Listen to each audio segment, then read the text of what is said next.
slides up and she like pushes it back down. This is an obvious ploy. Yeah. I am sad. I'm Let me gonna just touch it. hold this here. Oh, no, that was funny. But he actually takes her pain at that point, and I actually had a question about this because I know that she's like past wanting to hurt him at this point in the chapter, okay? She's like sad that she was going to do that and she doesn't really want to, but him using his magic on her in this way because she's a Mord Sith, will that allow her to steal it from him? I want to say yes.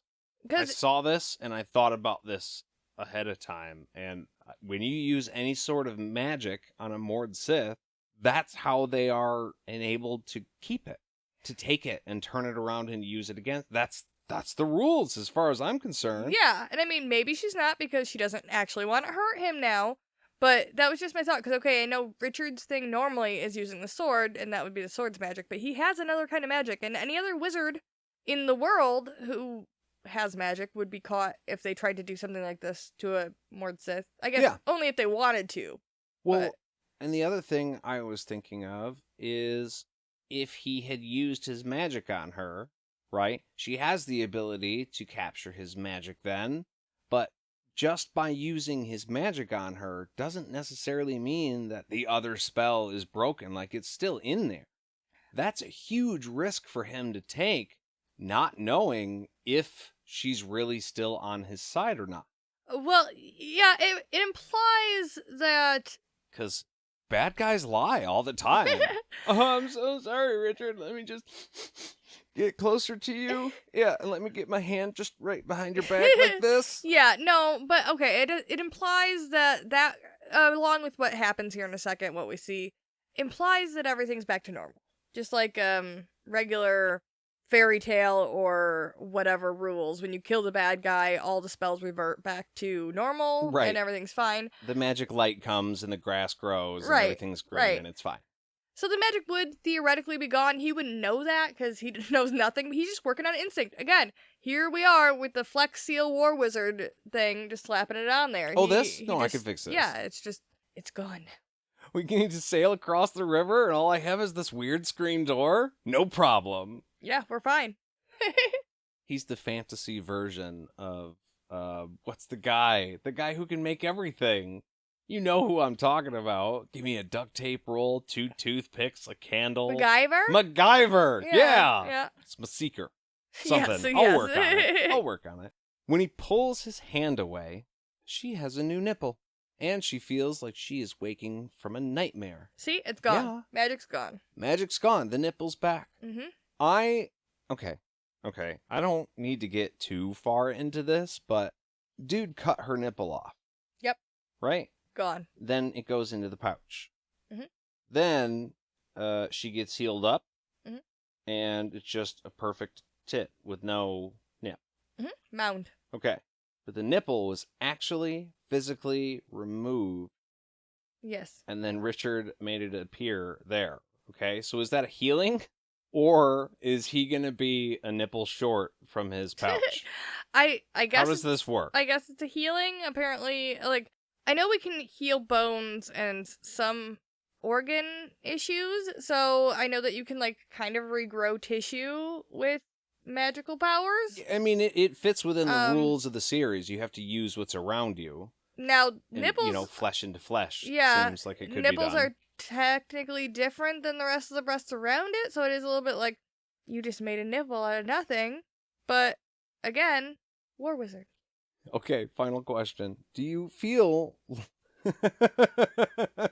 Do you feel like Richard made a match, or do you think he did something more along the lines of what he likes? I would assume it's a perfect nipple. The perfect, so it might not necessarily match her other one? Or you mean a perfect match? I don't know. Could be either. This is I don't completely inconsequential. I just... I would like to think that, because, I mean, if I'm honest, I would assume that after this nipple probably doesn't look great. It's gone through some transformations here, back and forth, back and forth. A little off. Yeah, but I would like to assume that if you get a magic nipple, that shit is perfect. Yeah. I mean, I would like to think so. Yeah. I think everybody would like to think so. Yeah. I'm fine with that. Thank you for answering my question. You're welcome.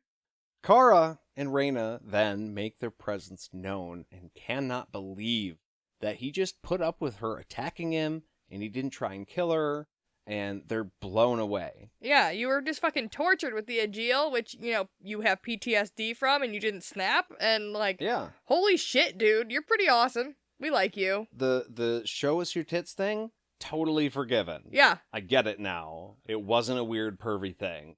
Yeah. And because they understand his motives, they go a step further by offering him their Aegils. All of them. And I think it was also a symbol, you were just hurt with one of these because of some magic twisting us and using us as weapons against you. So, here, take these so we can't hurt you, especially if you don't trust us. Because Richard had been acting like he didn't trust them. Right. Up until this point. Because he couldn't, because of the whole thing with Berdine. So I think it was here, we get it, why you can't trust us with these. Take them, please. Yeah, it's for your safety that I don't have this thing. Yeah, and also you're our Lord Rawl, and we love you and would do anything for you, so take them. Richard, though, regrettably, asks them to keep them for now. Look, until the threat is gone, we're gonna need these things. Once that happens, hey, we can all retire them together, and that will be a great fucking day. But for right now, I need you to have this. Yeah, it's I just need gonna a dog with teeth. Yes, it's just gonna take one more book, guys, and then we can put our weapons down. No worries, okay? Just stick it out with me. No, Jade, I double checked, and this is actually the last chapter. Oh yeah, okay. Yep. See, it'll be soon. Everyone can relax soon. Thinking back about the Mriswith, he realizes that he has never actually been attacked by them. They scrapped with Gratch, and he had just, gotten in on the rumble with his friend. Yeah.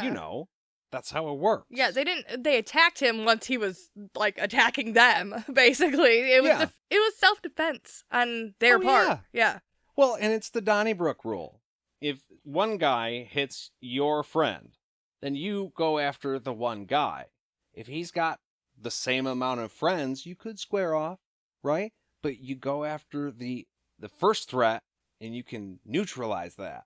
And then you have an advantage. Either everything's cool, and then you're fine, or everything's not cool, and you have one more guy. Yeah. But I digress. And this last attack, he was just left alone with Mriswith. Without a sword. Without a sword, right. It had his foot on the scabbard, preventing him from, okay, hold on. He could just take the sword out of the scabbard, right? Yeah, and I think he also had a knife. It was just it could have killed. It had enough time, it could have killed him. Okay, That's so the it point. had the chance, and it did. And it called him Skin Brother. Right, which we don't know what that is yet. That's a new thing. Yeah, but it seems friendly, right? Well, what do they call Jagang? Dreamwalkers. The Dreamwalkers. Right. I think they put an S on the end of everything. Skin brother. I mean, brother implies there's family, right? Yeah, there's a connection there. So, camaraderie. Yeah, I'm guessing that's more positive. But he also doesn't have anything to compare this to. Yeah, it's weird, because the last time we saw one actually, we saw some in Jagang's tent, and we saw them talking to Toby. Right. And they were like, okay, we're here to help you, and we were sent by the Dreamwalker, and they decidedly were doing bad things, or working on the side of evil, at least. Right. And this one is decidedly working against that. He's working against the bad guys. That plan, yeah, because Catherine was set by the guys who the other guys are working with. So this Mriswith is different than the other Mriswith. Yeah, there's definitely a difference. And one thing I was going to add is that the bad Mriswith are not also calling the bad guys the Skin Brother thing. Right, they didn't say that. Yeah, so, I mean, I know they're working for, essentially, Jagang, it seems like. Yeah. And this guy is not. It seems like. So he says it, so maybe it's like a May the Force be with you type thing. Yeah. Skin Brothers, yeah! Yeah! Richard itches his neck, and then Kara asks about the spot. He's like, I don't know, it's just fucking, it's itching on the back of my neck. It itches? Always? It itches. And I don't, he said it's always itching. I don't remember if they've talked about it itching previously in this book, because I think it's something so minor that maybe it has happened a few times and I just haven't noticed. And I also don't remember why. Like, I don't remember anything about his neck in this book coming up. No, I don't either. I mean, other than maybe he let Kat get a little too close, and maybe that's the one hickey she got him with, you know? Or maybe this motherfucker needs to take a shower and his neck is itchy because he's just real dirty. Yeah. Clean yourself. Yeah. Try that. Take a bath. But first step. It's obviously important because, like, it was decidedly pointed out in the chapter. Yeah. It was included in the chapter, so it's something. The chapter ended on it. Like, that was the last thing that we're left with, and we're just like, what? Itchy neck? What? If it was nothing, we would have started the next chapter with Richard saying, yeah, my neck is itchy. I don't know, weird. In the beginning of the chapter, as just one of those details to kind of bring you into what's going on. But being the last thing in the chapter means, well, what does it mean? I don't know. That's the thing. I don't remember. Shit. Well, if you remember and you want to clue us in before we get there in the book, we would love to hear from you. You can get a hold of us at our email at podcastatt@gmail.com. You can send us a text or a voicemail at 616-259-0025. You can also get a hold of us over on our website at podcastatt.com. And there's links to all of our socials on there. And over on Patreon, if you are interested in helping us out, we have tiers. And you can become our best friend over there. That's at podcastatt as well. Perfection. Would not do it better myself. Thank you guys for being here with us. That's right. Thank you guys so much for listening. We mean it. We'll see you real soon. Bye.